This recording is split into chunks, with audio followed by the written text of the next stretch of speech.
PTI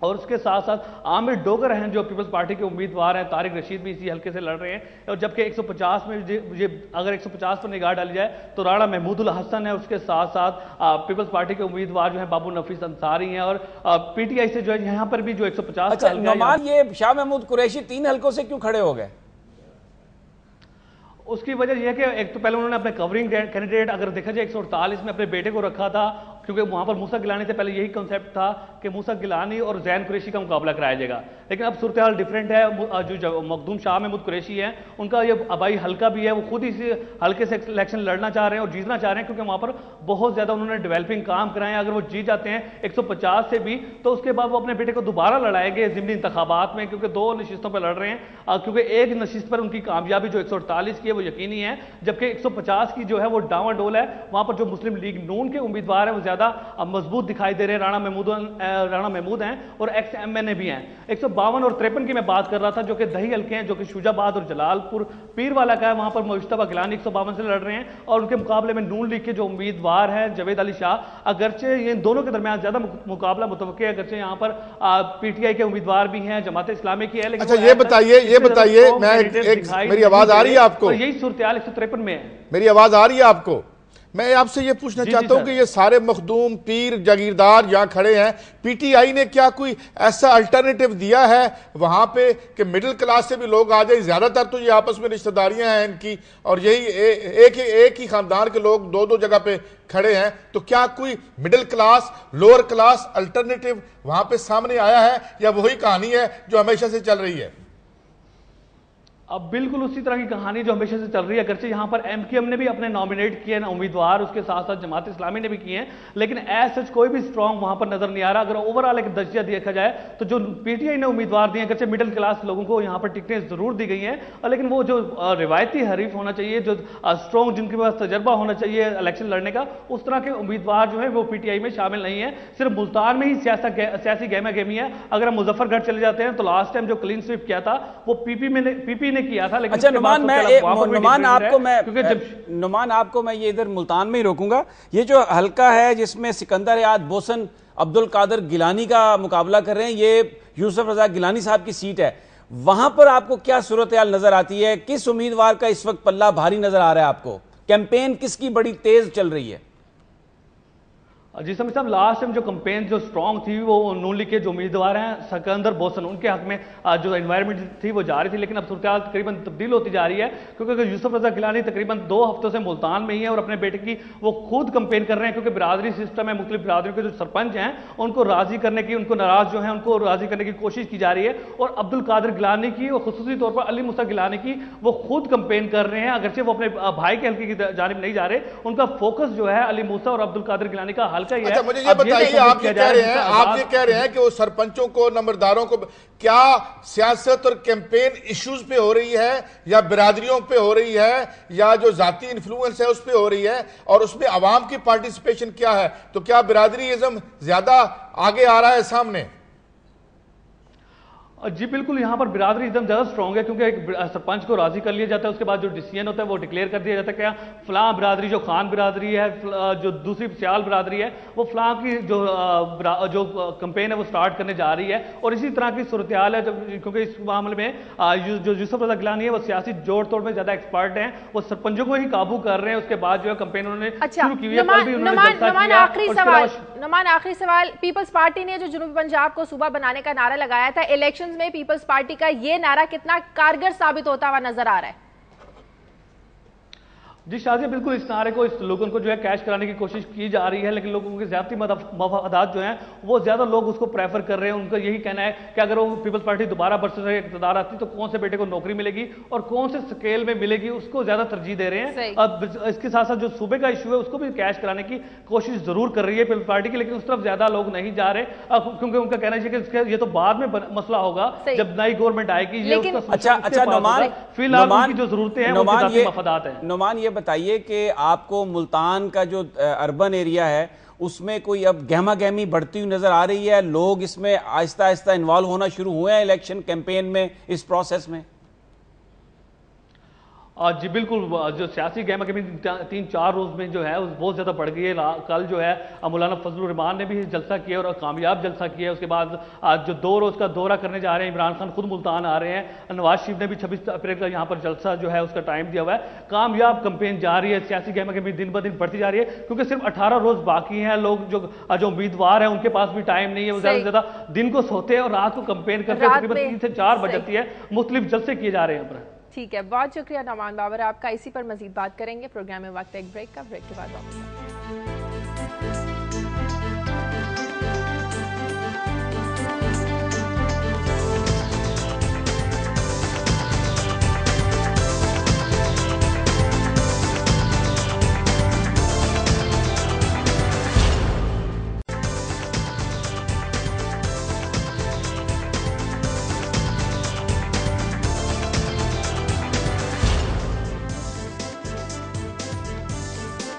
break کے بعد خوش آمدید. آج ہم بات کر رہے ہیں جنوبی پنجاب کی مظفر گڑھ سے. ابھی عبد المنان ہمارے ساتھ لائن پر ہیں اور بہاولپور سے اطہر فاروق. عبد المنان سے بات کرتے ہیں. منان، یہاں کے حلقوں کی صورتحال بتائے گا، یہاں پر کتنے حلقے ہیں، کون سے امیدوار آمنے سامنے؟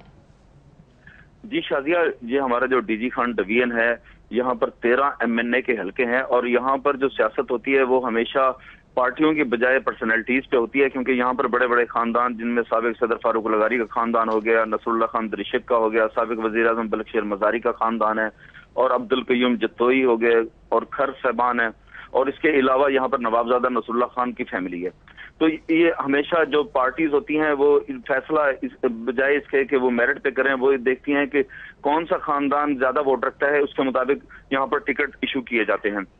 ابھی اگر ہم ہمارے ڈویژن ڈی جی خان کی بات کریں تو یہاں پر مظفر گڑھ، لیا، راجن پور اور ڈی جی خان میں یہاں پر اکثر جو بڑے نام والے سیاستدان ہیں وہ آزاد حیثیت سے الیکشن لڑ رہے ہیں، کیونکہ ان کا خیال ہے کہ اگلی جو حکومت بننے جا رہی ہے اس میں کسی پارٹی کو واضح اکثریت نہیں ملے گی تاکہ وہ اپنی شرائط پر. اچھا منان، یہ تو آپ دیکھیں، ایک سیکنڈ رکیے ذرا یہاں پر. یہ تو بالکل آپ کا تجزیہ سمجھ آ رہا ہے. مظفر گڑھ کی 5 سیٹیں ہیں قومی اسمبلی کی، اور بڑے بڑے نام اس میں لڑ رہے ہیں. پرانا ایک ملک غلام مصطفیٰ کھر بھی الیکشن لڑ رہے ہیں. اس کے علاوہ نور ربانی کھر جو ہنا ربانی کے والد ہیں وہ الیکشن لڑ رہے ہیں. جمشید دستی 2 سیٹوں سے الیکشن لڑ رہے ہیں. جو اس وقت سیاسی منظر نامہ ہے اس میں آپ کو کون سی پارٹی کے جو امیدوار ہیں وہ اب میدان مارتے ہوئے نظر آ رہے ہیں؟ اس وقت گراؤنڈ پہ کیا صورتحال ہے؟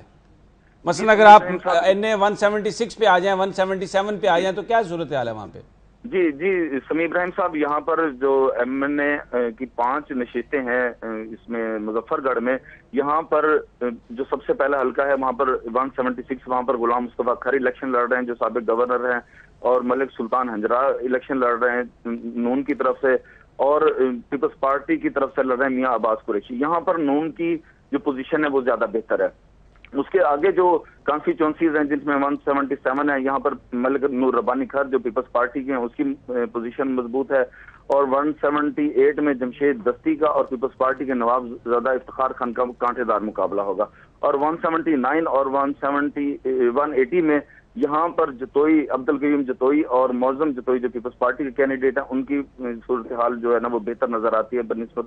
یہاں پر جو نون لیگ نے فیصلے کیے ہیں ٹکٹ دینے کے بارے میں اور PTI نے، وہ بہتر نہیں کر سکے. اس کی برعکس پیپلز پارٹی نے جو فیصلے کیے ہیں ڈی جی خان ڈویژن میں، انہوں نے ان لوگوں کو ٹکٹ دیے جو جیتنے کے قابل ہیں، اور ہمارے ڈویژن میں اس وقت پیپلز پارٹی اور آزاد امیدوار سب سے زیادہ نشستیں لے جائیں گے. اچھا، اب ڈی جی خان کی اگر بات کر لیں، جیسے آپ نے آزاد امیدواروں کا کہا، تو وہاں پر جو بڑے گروپ ہیں جیسے درشک کا نصر اللہ درشک ہیں، ان کے صاحبزادے ہیں، پھر بلخ شیر مزاری کے جو بچے ہیں، اس کے علاوہ فاروق لغاری کے جو بیٹے ہیں، یہ زیادہ تر آزاد حیثیت میں الیکشن لڑ رہے ہیں.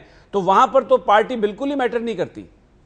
جی سمیع ابراہیم صاحب، یہ ایسے ہے کہ جہاں فاروق لغاری کے بیٹوں نے PTI چھوڑ کر، اور اسی طرح بلخ شیر مزاری نے پیپلز پارٹی چھوڑ کر، اور نصر اللہ خان درشک نے کاف لیگ چھوڑ کر، اور جمشید دستی نے پیپلز پارٹی چھوڑ کر، اسی طرح عاشق خان گپانگ نے کاف لیگ کو چھوڑ کر آزاد حیثیت سے اسی لیے الیکشن لڑنے کا فیصلہ کیا ہے تاکہ آئندہ جو حکومت بننے جا رہی ہے اس میں وہ اپنا شیئر لے سکے. اور سمیع ابراہیم صاحب، جو آپ کا سوال ہے کہ یہاں پر جو الیکشن ہے وہ تو پارٹی میٹر نہیں کر رہی کیونکہ آزاد لوگ ہیں، یہاں پر پیپلز پارٹی اور آزاد امیدواروں کا ہی مقابلہ نظر آ رہا ہے. تو یہاں کے الیکشن میں ایشوز میٹر کر رہے ہیں منان؟